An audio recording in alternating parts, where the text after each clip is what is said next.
Kembali lagi bersama saya, Pirgi Ahmad Tipaldi. Kali ini kita akan membahas salah satu pembukaan catur yang agresif sekali. Ya, apa itu pembukaannya? Ya, pembukaan yang akan kita bahas kali ini ialah pembukaan Event Gambit.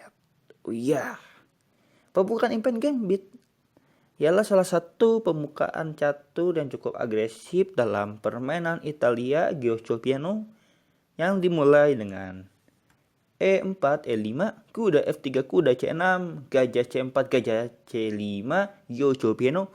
Lalu kita akan melanjutkan dengan pion B4.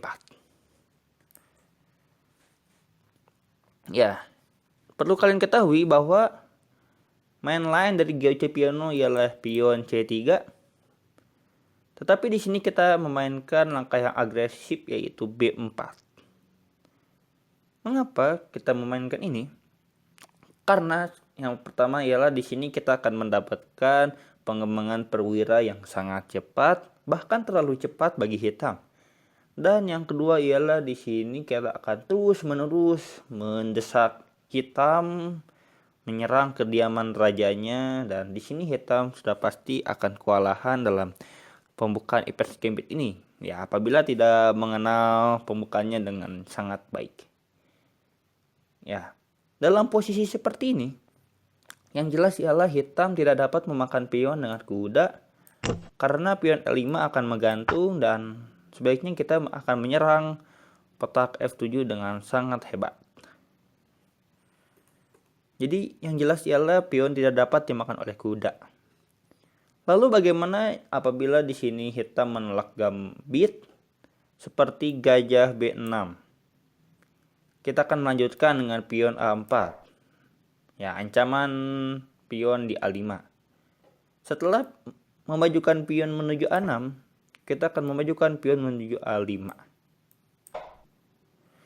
Yang jelas ialah di sini kita mendapatkan suatu keuntungan yang cukup baik dalam sayap menteri ini.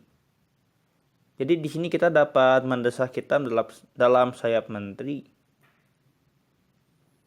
Jadi dalam posisi seperti ini saya sarankan untuk memakan pion di B4 saja. Ya, lagi pula ini gratis. Lalu dalam posisi seperti ini, yang jelas ialah kita harus memainkan pion C3. Dan iya, yang jelas ialah ada beberapa jawaban umum yang dapat dilakukan oleh hitam. Tetapi di sini kita akan membahas posisi yang putih dapatkan ini. Yang pertama ialah di sini putih memiliki potensi menggerakkan menteri yang lebih luas. Maksudnya ialah di sini menteri dapat bergerak menuju B3.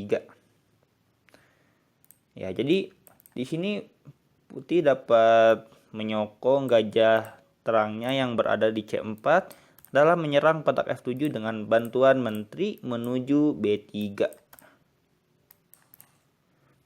Dan selanjutnya ialah di sini putih dapat menggerakkan gajahnya menuju A3 karena pion yang berada di B2 ini sudah hilang. Jadi apabila gajah menuju A5, kita dapat menggerakkan gajah menuju A3 dan menutup petak yang berada di F8. Jadi artinya di sini hitam tidak dapat rokade. Hal selanjutnya ialah di sini gajah harus bergerak. Jadi kita mendapatkan tempo agar menggerakkan pion menuju D4. Ya, jadi kita memiliki beberapa keuntungan dalam pembukaan Event Gambit ini. Ya.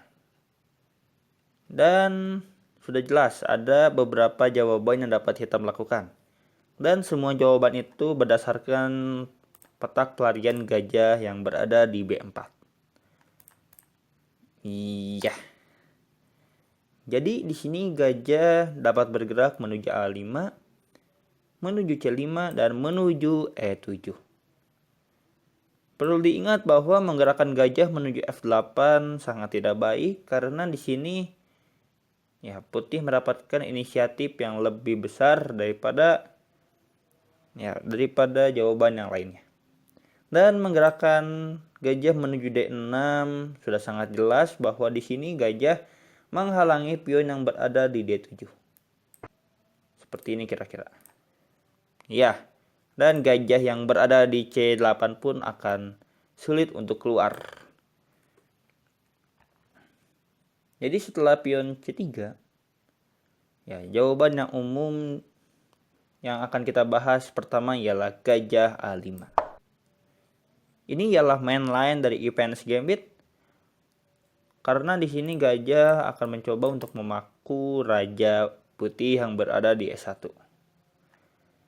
Lanjutannya sudah jelas bahwa kita akan memainkan pion D4.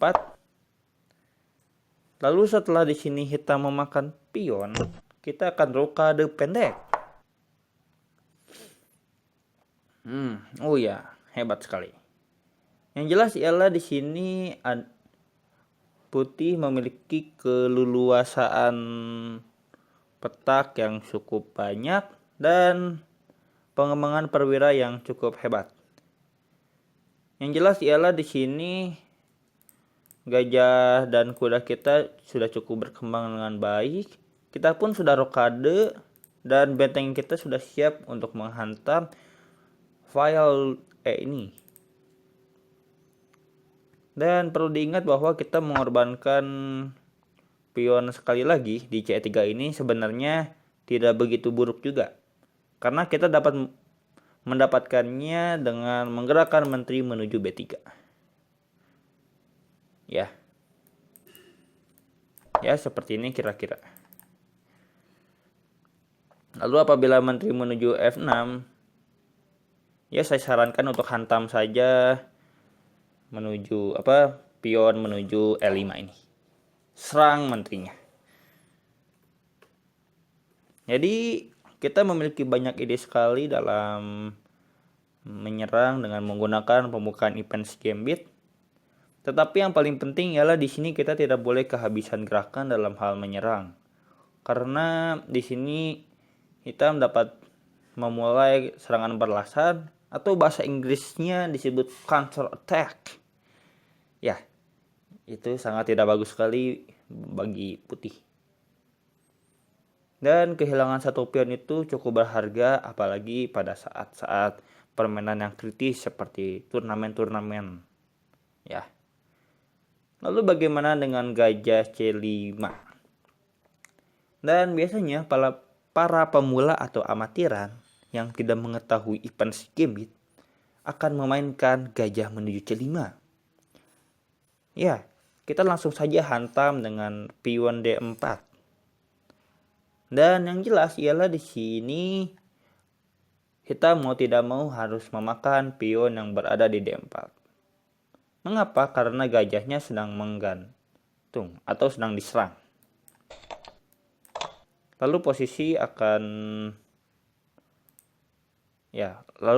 menjadi seperti ini. Kalian bisa saja langsung makan pion yang berada di D4 ataupun menyusun jebakan yang cukup unik dengan rokade pendek. Yang jelas ialah di sini hitam tidak bisa sembarang memakan pion yang berada di C3. Mengapa? Ya, karena di sini kita dapat langsung memakan pion yang berada di F7 skak.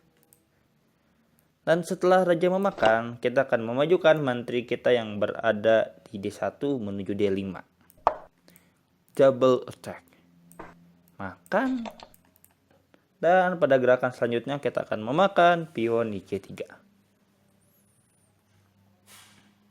Jadi ada julukan tentang Ivan's Gambit.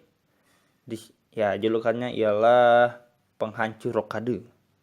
Ya, jadi di sini dengan memainkan Ivan's Gambit, terkadang di sini putih akan membuat hitam tidak dapat rokade. Cukup aneh tapi itulah kenyataannya. Dan ya itu jawaban yang paling umum yaitu gajah C5. Dan satu hal yang perlu kalian ketahui ialah di sini hitam tidak bisa sembarang memainkan kuda F6.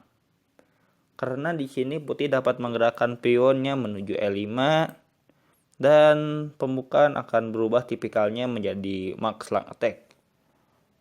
Ya. Yang tadi disebut mainline, yang gajah A5 dan gajah C5 biasa disebut dengan McConnell defense, McConnell variation. Lalu bagaimana dengan gajah E7? Gajah E7 pernah dimainkan oleh salah satu pemain terkenal, yaitu Anand. Ya. Atau biasa ini disebut dengan Anderson variation. Di sini ialah hitam mencoba untuk bertahan karena di sini hitam tahu bahwa putih akan mendapatkan pengembangan perwira yang cukup cepat. Makanya di sini hitam menggerakkan gajahnya menuju E7 karena ya menghindari beberapa taktikal yang sangat berbahaya. Jadi itulah dasar dari pembukaan defense gambit. Walaupun di sini putih memiliki beberapa taktikal umum lainnya, tetapi terkadang hal itu sulit untuk dipraktekkan karena di sini musuh sudah kalah duluan. Jadi itulah pembukaan event gambit dalam permainan Italia. Ya, mohon maaf bila ada kesalahan. Please subscribe-nya dan sampai jumpa.